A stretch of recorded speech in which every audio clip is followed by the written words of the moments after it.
Assalamualaikum warahmatullahi wabarakatuh. Apa kabar? Saya Ersbun Arif dari Forum News Network. Senang sekali bisa menjumpai Anda semua. Nah, ini baru seru ya, karena KPK, yakni Deputi untuk Pencegahan Pahala Nainggolan menyatakan KPK itu akan mendalami asal-usul jam tangan mewah yang dikenakan oleh eh, jaksa yang menangani kasus Thomas Lembong. Ini ada yang dimaksud adalah Dr. Abdul Qohar, ini Direktur Penyidikan Jaksa Agung Muda Pidana Khusus di Kejaksaan Agung. Karena ini sekarang heboh banget ya di media sosial karena para netizen ini menyoroti Jaksa Abdul Qohar ini diketahui menggunakan jam tangan yang diduga ini harganya sangat mahal gitu, dan itu tidak hanya satu jam tangan. Salah satu jam tangan yang pernah dikenakan oleh Abdul Qohar itu harganya katanya kalau dicek di situs yang menjual jam-jam tangan mewah itu harganya bisa mencapai kalau dirupiahkan sekitar 1,2 miliar. Nah, ini kan yang kemudian mengundang kehebohan karena ternyata setelah ditelusuri LHKPN-nya Jaksa Abdul Qohar ini hanya sebesar 5 miliar. Dan jam tangan itu kan bisa disebut juga aset, itu tidak terdaftar dalam eh, LHKPN-nya atau laporan harta kekayaan penyelenggara negara yang ini setiap pejabat negara ini kan diharuskan, diwajibkan untuk menyetorkan LHKPN begitu ya. Ini baru benar langkah yang dilakukan oleh KPK ini kalau kemudian mereka menelusuri asal-usul dari perolehan gitu ya jam tangannya Abdul Qohar ini. Karena kan sebelumnya dikabarkan KPK itu juga akan menyelidiki soal LHKPN-nya Tom Lembong. Thomas Lembong ini punya harta yang sangat besar sampai 101 miliar, tapi anehnya dia tidak mencantumkan aset rumah maupun mobilnya begitu. Nah, ini kata KPK mereka juga akan menyelidiki ini, dan ini kemudian orang jadi bingung apa urusannya dengan Tom Lembong itu, Thomas Lembong ini ya, karena kan dia sudah bukan pejabat negara lagi. Itu dia menjadi pejabat negara itu 9 tahun yang lalu. Terakhir dia itu bukan 9 tahun ya, 5 tahun yang lalu ya, karena dia terakhir itu kan menjabat sebagai kepala BKPM itu sampai tahun 2019. Itu periode pertama pemerintahannya Pak Jokowi. Jadi kalau sekarang tahun 2024 dia sudah 5 tahun. Dan pada waktu itu kan dia juga memang sudah menyetorkan LHKPN-nya ketika dia masuk menjadi pejabat tinggi negara, yakni menjadi Menteri Perdagangan. Nah, kenapa nggak diperiksa pada waktu itu? Kenapa nggak dipertanyakan pada waktu itu? Sekarang kan dia sudah tidak lagi menjabat begitu.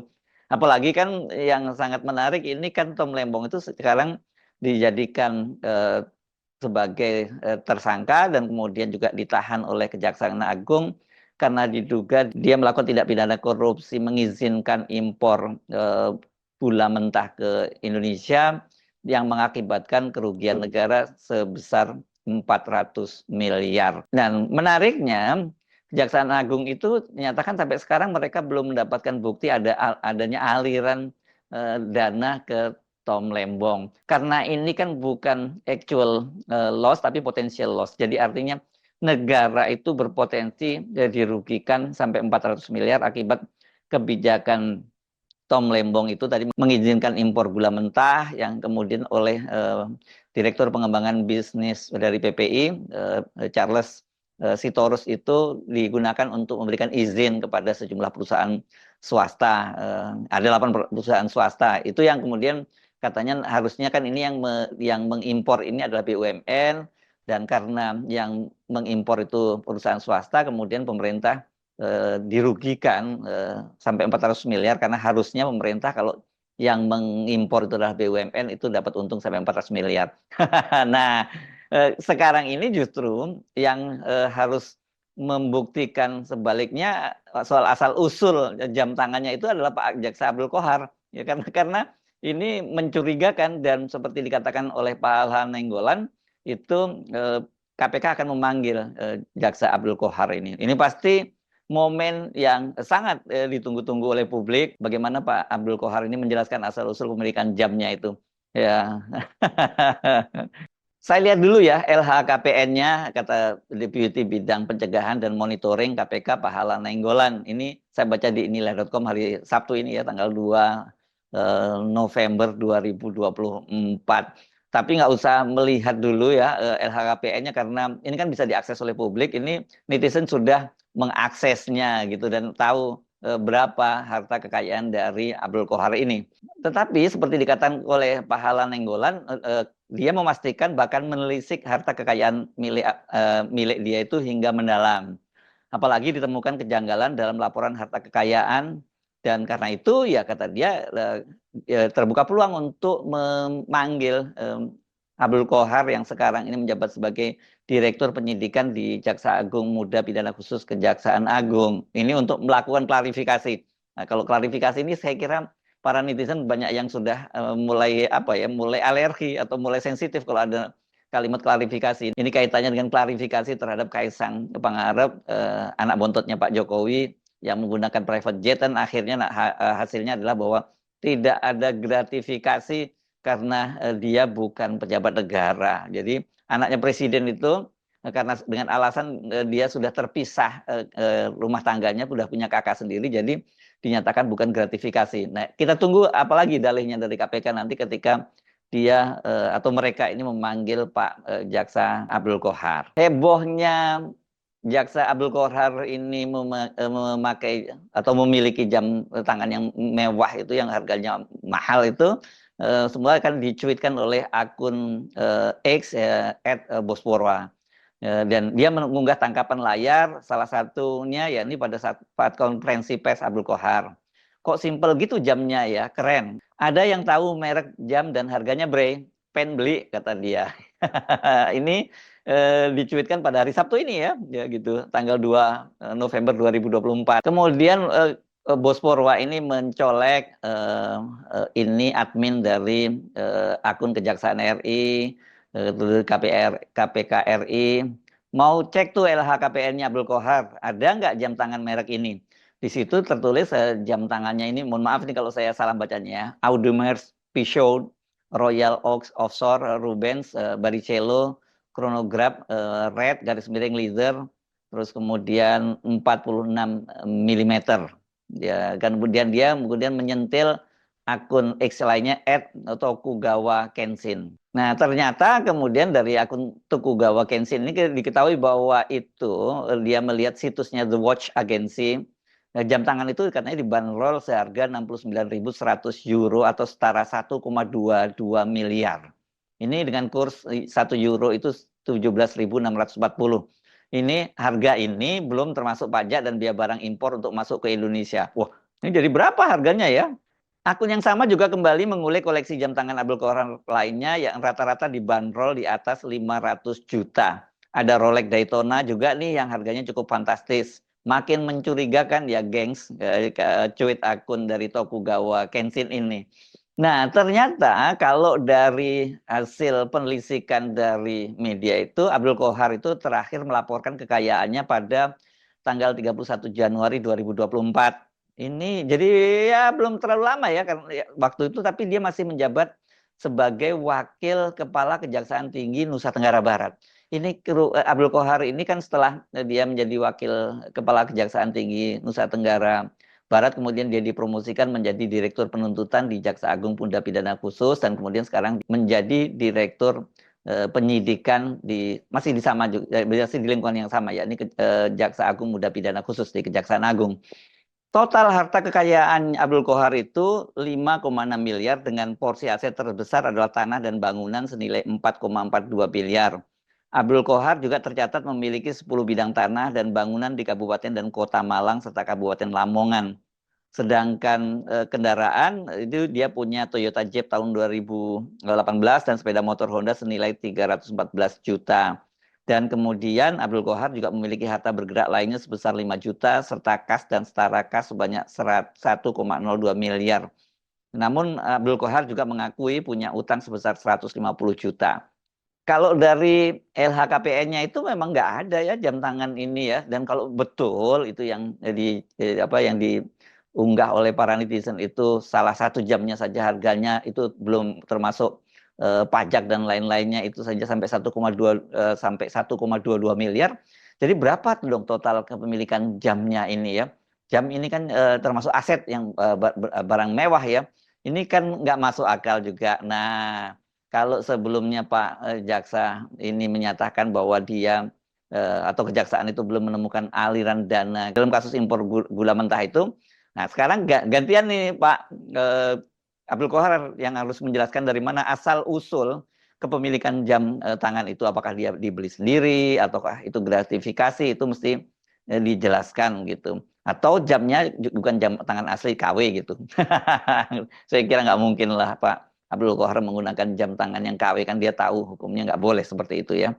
Seorang pejabat tinggi ini kan bisa jadi skandal lain lagi kalau dia pakai jam tangan KW itu. Abdul Qohar ini kan namanya memang lagi mencorong dah ya, karena dalam beberapa pekan ini saja dia itu mengungkap 2 kasus besar ya, dan semua itu menjadi perhatian publik. Yang pertama ketika dia menggelar jumpa pers ya, ini berkaitan dengan Zarof Richard. Ini seorang mantan pejabat tinggi di Mahkamah Agung itu yang menjadi maklar kasus, dan pada waktu itu kan juga dia ketika menggelar jumpa pers itu membuat banyak mata orang melotot tuh. Coba ini lihat ya, ketika dia menggelar jumpa pers itu ada tumpukan uang ini berkepok-kepok, ini ada yang uang rupiah, ada yang dalam bentuk dolar, dan kemudian ada emas batangan begitu ya.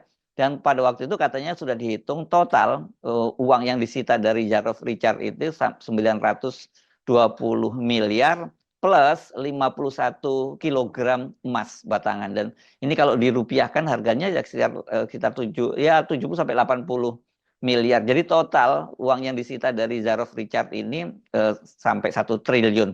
Jadi ini waktu itu mengejutkan ya, karena bayangkan ada seorang maklar kasus seperti Zarof Richard itu, ini hanya satu orang saja ya, ada uang di tangan dia itu sampai 1 triliun. Dan kalau dari pengakuannya kepada kejaksaan itu, misalnya dalam kasus Richard Tanur itu ya, itu kan dia menyiapkan uang 5 miliar untuk para hakim agung yang nanti akan menangani perkara kasasinya, dan dia sendiri katanya mendapatkan fee 1 miliar untuk mengurus kasus ini. Nah, Zarof Richard ini kan ditangkap oleh Kejaksaan Agung itu menyusul Kejaksaan Agung menangkap 3 orang hakim Pengadilan Negeri Surabaya yang memvonis bebas Richard Tanur. Richard Tanur ini anak seorang anggota, sekarang bukan anggota lagi, mantan anggota DPR RI dari PKB, itu yang melakukan penganiayaan terhadap pacarnya, ya terhadap teman wanitanya, yang berakibat kemudian sampai meninggal dunia.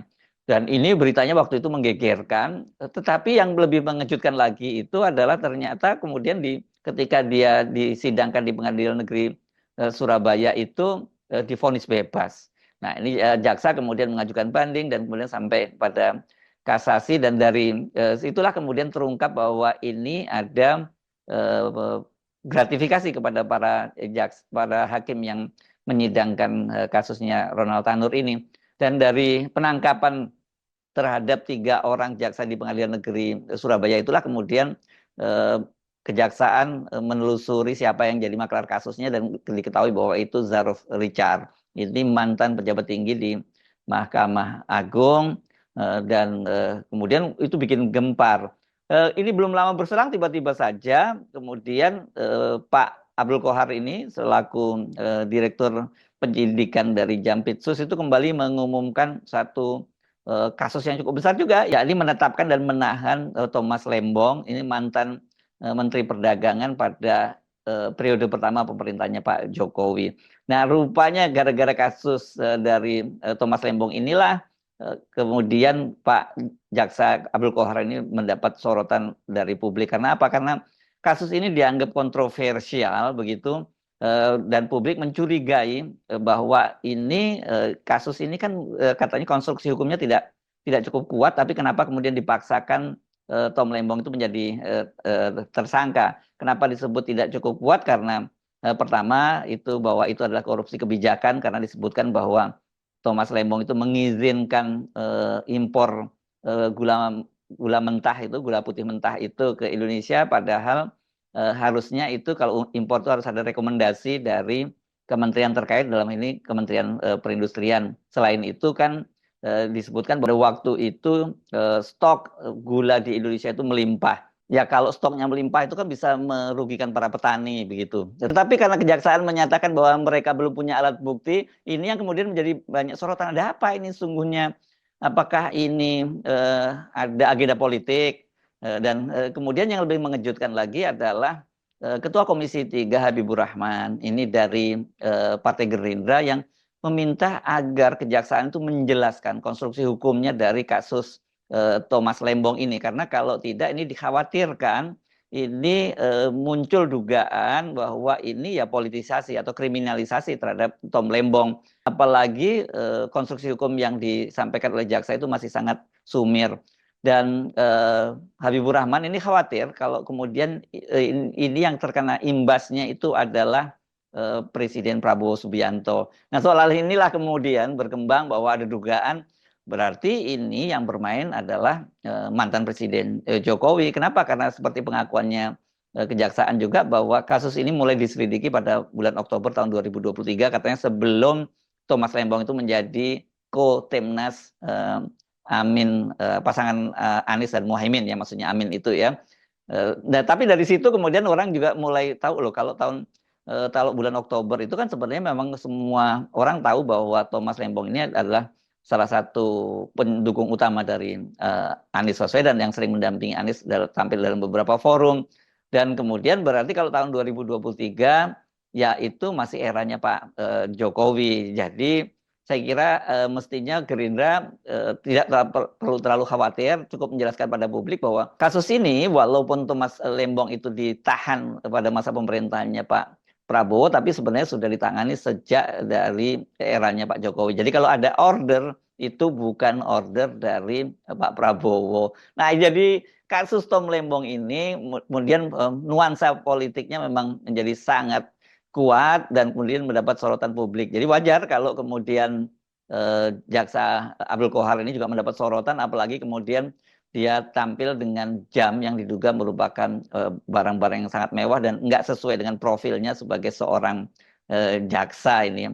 Abdul Qohar ini kalau saya lihat profilnya ini dia rupanya lulusan dari Universitas Negeri Jember itu tahun 1988 dan kemudian karirnya rupanya terus menanjak cukup bagus, dan belum dia menjadi direktur penyidikan di Jampitsus itu dia pernah menjadi wakil Kajati di Nusa Tenggara Barat, kemudian dipromosikan menjadi direktur penuntutan di Jaksa Agung Muda Pidana Khusus dan sekarang menduduki posisi sebagai direktur penyidikan. Ini ya levelnya ini berarti level eselon 2 ya, belum eselon 1. Jadi kita kan bisa mengukur kira-kira berapa sih gaji dan juga penghasilan lah dari seorang pejabat ASN di eselon 2. Nggak mungkin lah rasanya dia bisa punya jam tangan yang mewah itu dan gaya hidup yang sangat mewah itu. Nah, sekarang ini giliran ya Pak Abdul Qohar, Anda yang mesti menjelaskan pada KPK dari mana asal usul jam mewah itu, jam tangan mewah yang Anda miliki gitu. Bukan Pak Tom Lembong kan yang diminta harus menjelaskan dari asal usulnya, karena sampai sekarang kan seperti tadi saya sebutkan juga kejaksaan menyatakan itu mereka belum punya alat bukti yang menunjukkan ada aliran dana ke Thomas Lembong. Ini makin melengkapi saja ya banyak gaya hidup dari para pejabat dan anak-anak pejabat kita itu yang banyakkan flexing, gaya hidup mewah, mamer barang mewah, tapi tidak sesuai dengan penghasilannya. Dari mana lagi itu mereka peroleh? Tolong jangan kita sebut, jangan menuduh dulu bahwa ini kan para penegak hukum ya, jangan kita tuduh dia korupsi atau dia mendapat gratifikasi. Silahkan dijelaskan itu kepada KPK, ke Direktorat Pencegahan gitu. Dan monitoring dari KPK, dan kalau kemudian tidak sesuai dengan profilnya ya itu harus dipertanggungjawabkan secara hukum. Berarti dia yang malah terbukti lebih awal menerima gratifikasi, bukan Thomas Lembong. Saya sebenarnya dari Forum News Network, sampai jumpa lagi. Wassalamualaikum warahmatullahi wabarakatuh.